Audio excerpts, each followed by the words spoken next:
Ready, all of you? Okay. So today we are starting with a new chapter. So I want all of you to take out a new page in your classwork book. All of you take out a new page.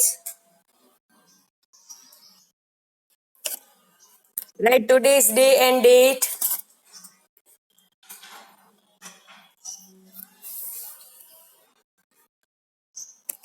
29th July 2021.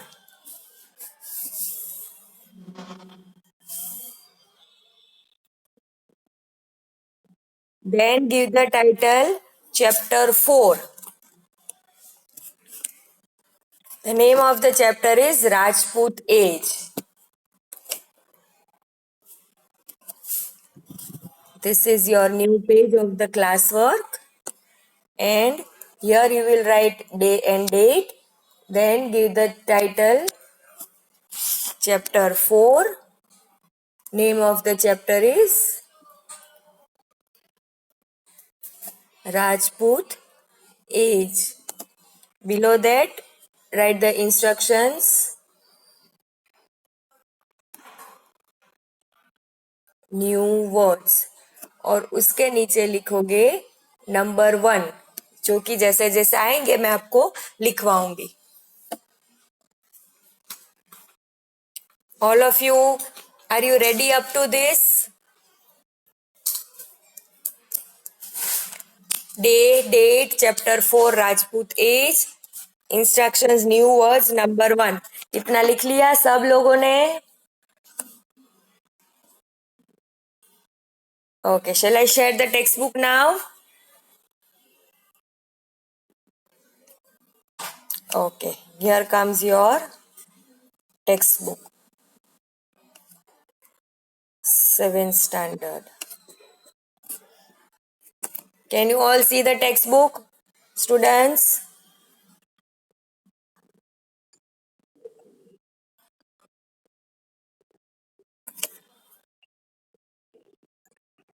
Again? Okay. अब यहाँ पर लिखा है picture of a palace. उसमें आप कोई picture देख सकते हो?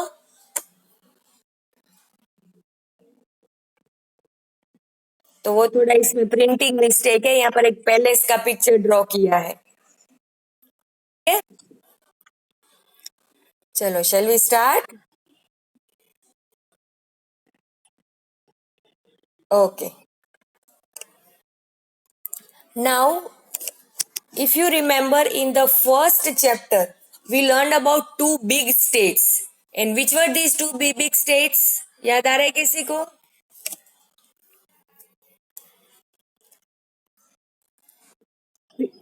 Yes, Kannauj and Vatapi. Very good. So what we had learned that this was India and it was divided into two parts, North India and South India. And the very famous and the very powerful king of North India was Harshvardhan, who had Kannauj as the capital. And in South, we had Pulkeshi, who had Vatapi as the capital. ये हमने already learn कर लिया है. Yes or no? Yes. Now what happened that after the death of Harshvardhan and Pulkeshi, पहले तो क्या था कि there were only two big states. Then what happened that Harshvardhan died, Pulkeshi also died. So now what happened that these two states, two big states, they started uh, disintegrating. They started, you can say, cutting into pieces.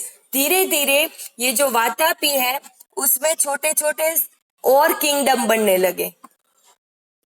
और ऐसे ही कन्नौज में भी इस process को बोलते हैं disintegration. मतलब एक बड़ा सा स्टेट था, लेकिन क्योंकि वो जो किंग था हर्षवर्धन जो था, उसके पास उतना करेज था कि वो सबको एक साथ रूल कर सकता था. Pulakeshi was also very powerful to rule all the so such a big state. But then Pulakeshi भी चला गया, हर्षवर्धन भी चला गया, और उसके बाद उनके जो सक्सेसर्स आए दे वर नॉट सो पावरफुल कि वो इतना बड़ा किंगडम खुद हैंडल कर सके।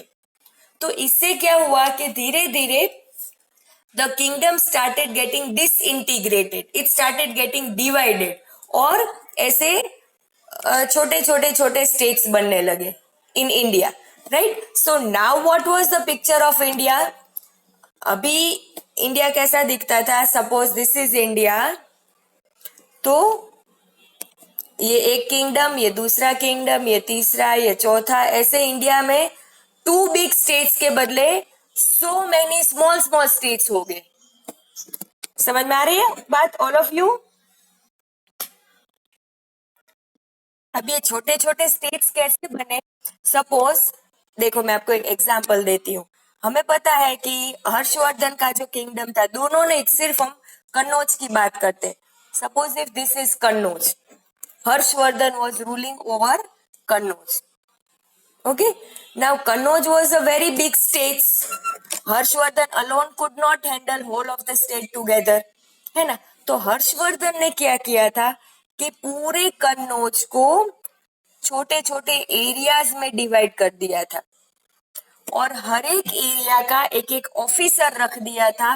वो ऑफिसर क्या करेगा कि suppose in this area, in this area he had officer A, यहाँ पर बी, यहाँ पर सी, यहाँ पर डी, ठीक है। तो ऑफिसर्स क्या करेंगे कि उनको जो एरिया अलॉट किया है वो एरिया का वो ध्यान रखेंगे और वहां से रेवेन्यू कलेक्ट करेंगे। I think you all know what is revenue. Tax collect करेंगे, ठीक है। और कभी कभी उसी एरिया में अगर लोगों के बीच में कोई प्रॉब्लम्स हो जाते हैं, कुछ फाइटिंग होती है, तो वो खुद ही सॉल्व करते थे, हर्षवर्धन तक जाने की जरूरत नहीं पड़ती थी, because they had such authority. Okay, तो जैसे हमारे स्कूल में क्या होता है कि एक क्लास का मॉनिटर ए है, दूसरे का बी है, तीसरे का सी है, चौथे का डी है। Okay, and we have class teacher at the top. तो सिमिलरली हर्षवर्धन ने just for the smooth administration of Kannauj, Harshavardhana divided whole of the kingdom into small areas, जिसको बोलते थे प्रोविंसेस। क्या बोलते थे? प्रोविंसेस।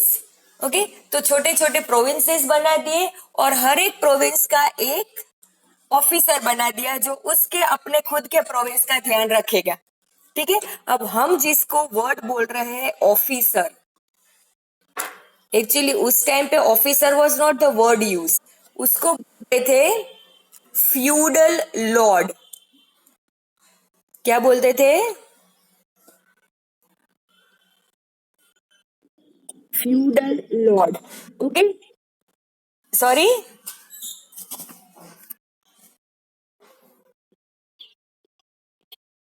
हाँ, they were known as feudal lords. वो लोग बोलते थे जमींदार। इंग्लिश में feudal lord, in Hindi it was known as zamindar. Okay, तो हर एक प्रोविंस का एक एक ऐसे जमींदार होता था, ABCD। अब हुआ क्या कि Harshvardhan died.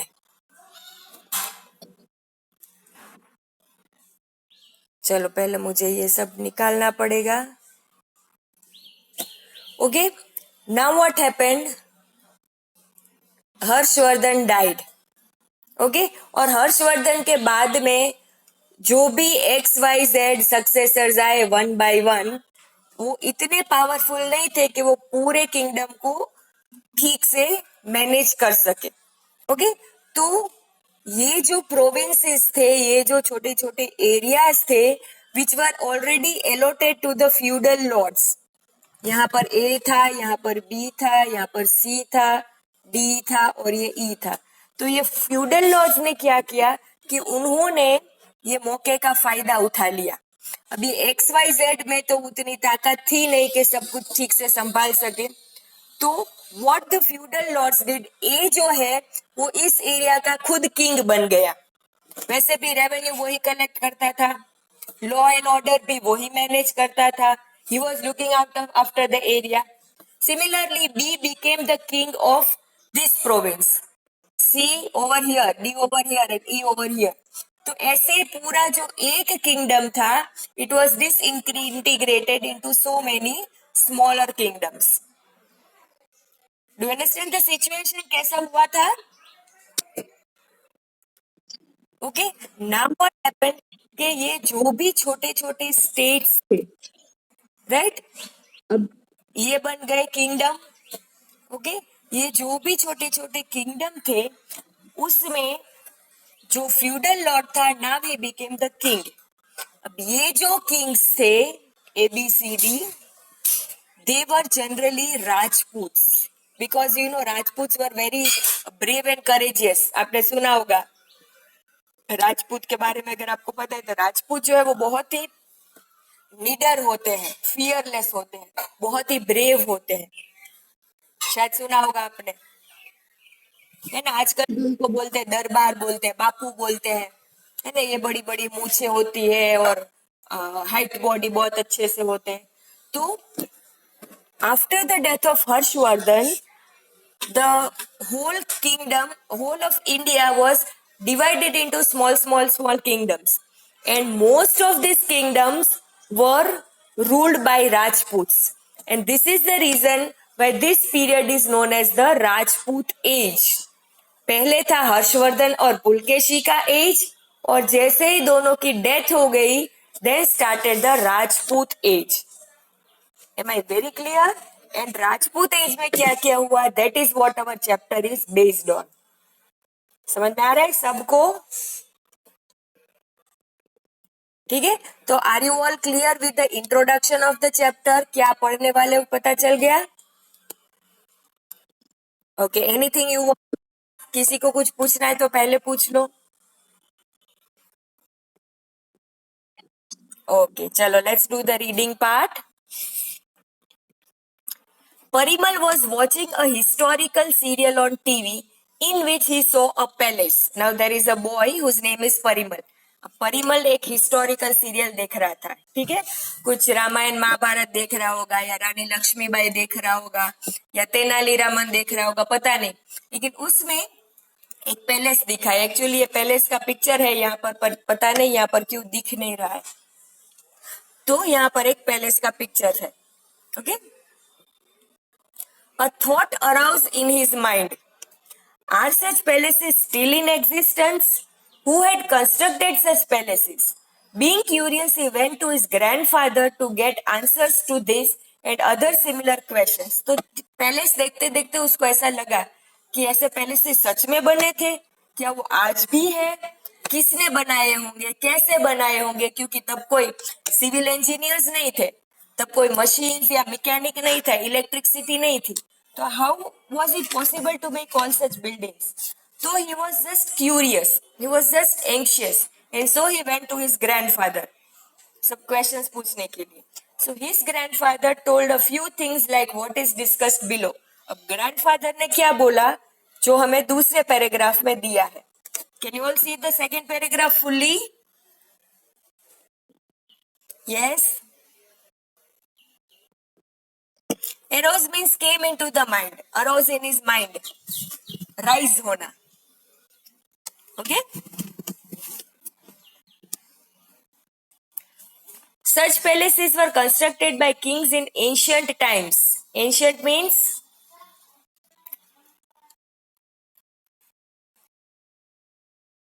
old times. Yes. तो ये सब palaces पहले के बने हुए हैं. We come across many such palaces, some of which are in ruins, while others are in good condition. Ruins मतलब damaged. तो ये होगा आपका फर्स्ट मीनिंग. न्यू वर्ड्स करके नंबर 1 लिखा है ना आप लोगों ने, वहां पर लिखो इन ruins meaning damaged.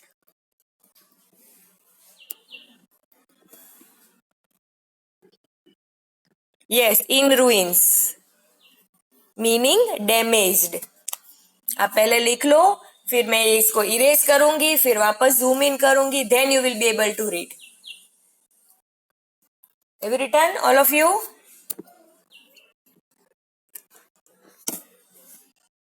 Have you written? Okay. So what grandfather said, दादाजी ने क्या बोला कि yes, these palaces were constructed during ancient period. Some of them are in damaged conditions and some of them are in good condition. There is a difference between the construction of structures in present times and the kind of work done in earlier ages. आज के building और उस time के building में difference है और ये तो शायद आपको भी पता होगा. आजकल जो मल्टी स्टोरेज बिल्डिंग्स है ऐसी नहीं होती थी उस टाइम पे, है ना. From these differences, we can make out the period during which a particular structure was constructed. Building को देखकर हमें पता चल जाता है कि वो हर्षवर्धन के टाइम का है, कि राजपूत के टाइम का है, कि ब्रिटिशर के टाइम का है, कि लास्ट ईयर बना हुआ है. Right? I think you can also understand. है ना, बिल्डिंग देखकर पता चल सकता है ना कि कौन से पीरियड का होगा.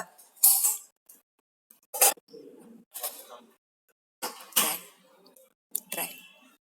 Monuments constructed during the Rajput age. Monuments meaning building. Write down the next word.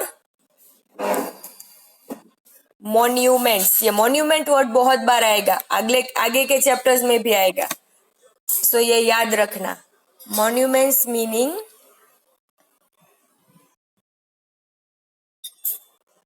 buildings. Write this. Yes, so monuments constructed during the Rajput age can be seen even today. Today also there are buildings constructed by Rajput. Some of them in good condition and others in the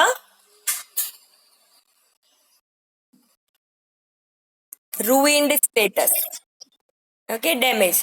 To know about that era, let us know about the main Indian dynasties that of that time. To know about that era.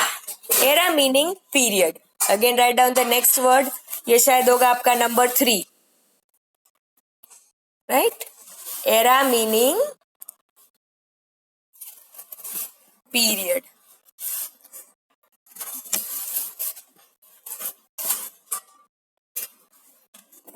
Write the word era. Write the meaning period. Written? Okay. Yes. Ruin मतलब damaged. Okay. So now to know about that era, that is to know about that period, let us know about the main Indian dynasties of that time. Dynasties means the kings who were ruling. Dynasty हमने first chapter में भी किया था, याद है ना? Okay. Now comes the next paragraph. Rise of new dynasties. अब हर्षवर्धन तो चले गए, पुलकेशी भी चले गए. Now there are new kings coming. Let us see who are these new kings. After the death of Emperor Harshvardhan in the middle of 7th century, many feudal chieftains and landlords declared themselves to be independent and founded new dynasties. Now I think you all know what are feudal chieftains. Yes. Okay अगर आप चाहो तो लिख सकते हो meaning, चाहो तो नहीं लिख ही लो क्योंकि एक वीक के बाद आप भूल जाओगे. ये पूरा लिखो. फ्यूडल चीफटेन मीनिंग जमींदार.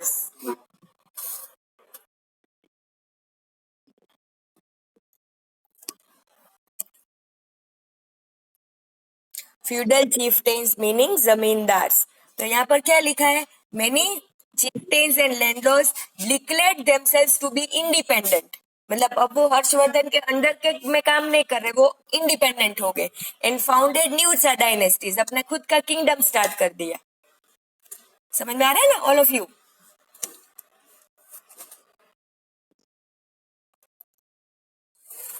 Okay.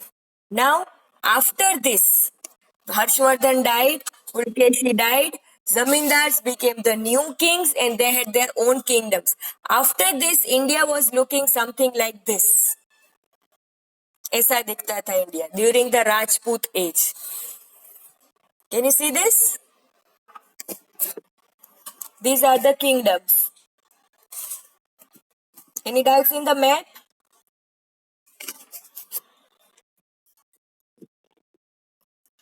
बोलो.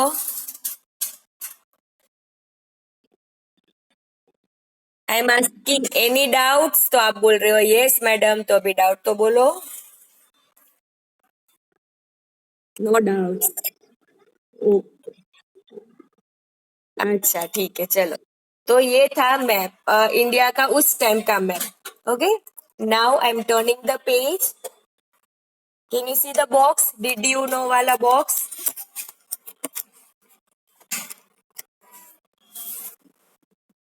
अभी आएगा आपकी स्क्रीन पर, रास्ते में है। आया? तो उसमें टाइटल क्या दिया है?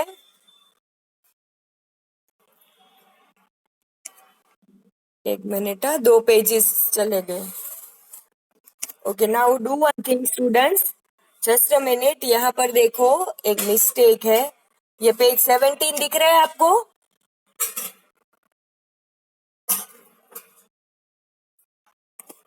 Is this page 17?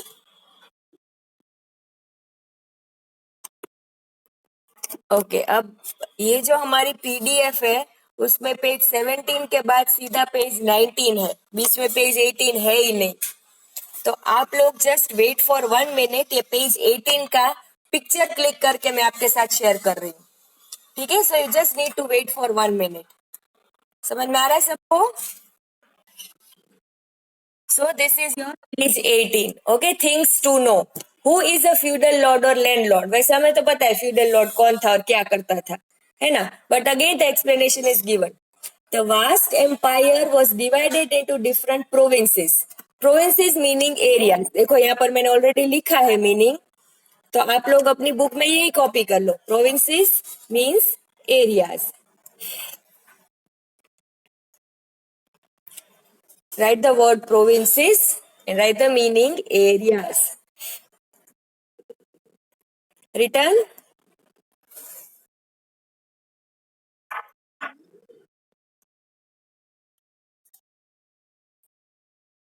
Written?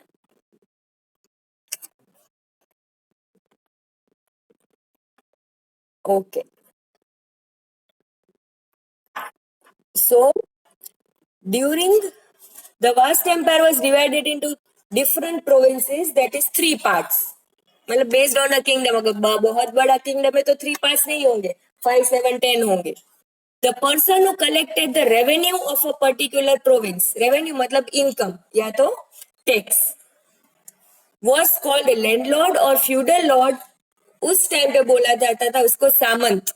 Okay, मतलब फ्यूडल लॉर्ड बोलो, लैंडलॉर्ड बोलो, जमींदार बोलो, सामंत बोलो, one and the same. He was the person who used to collect the revenue. The landlord give some portion of land revenue to the king. वो क्या करता था कि लैंड रेवेन्यू फार्मर से कलेक्ट करके किंग को दे देता था, और थोड़ा अमाउंट वो खुद रखता था as his income. Right? Suppose take an example. I'll give you a very simple example. You all pay fees to the school. आप लोग फीस पे करते हो ना? ठीक है, और मैं आपको पढ़ाती हूँ तो मुझे सैलरी मिलती है स्कूल में से. यस और नो? तो स्कूल क्या करता है कि they take fees from you and they pay salary to me. लेकिन अगर मैं लैंडलॉर्ड हूँ, सपोज मैं टीचर नहीं हूँ, लैंडलॉर्ड हूँ, और आप लोग स्टूडेंट्स नहीं हो, फार्मर्स हो, राइट? मैं सामंत हूं, मैं लैंडलॉर्ड हूं, तो मैं क्या करूंगी, आपसे फीस लेकर स्कूल को दे दूंगी. और थोड़ा सा, सपोज मैं आपसे 10,000 देती हूँ, तो स्कूल में मैं सिर्फ 8,000 ही दे दूंगी, 2,000 में मेरे पास रखूंगी एज माई सैलरी. समझ में आ रहा है? आपसे लेकर स्कूल को दूंगी, फिर स्कूल मुझसे लेकर थोड़ा वो रखेंगे, थोड़ा मुझे देंगे, नॉट लाइक दैट. समझ में आ रहा है? I hope you understand the process.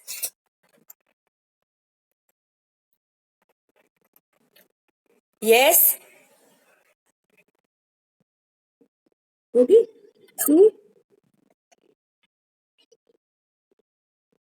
नहीं, नॉट लाइक दैट. किंग को तो उतना टाइम नहीं होता था कि वो पूरे किंगडम में घूम के एक एक जन के पास से रेवेन्यू कलेक्ट करेगा. He had officers for this thing who were known as सामंत. Okay, so Samant used to collect income from the farmers and he used to give it to the king.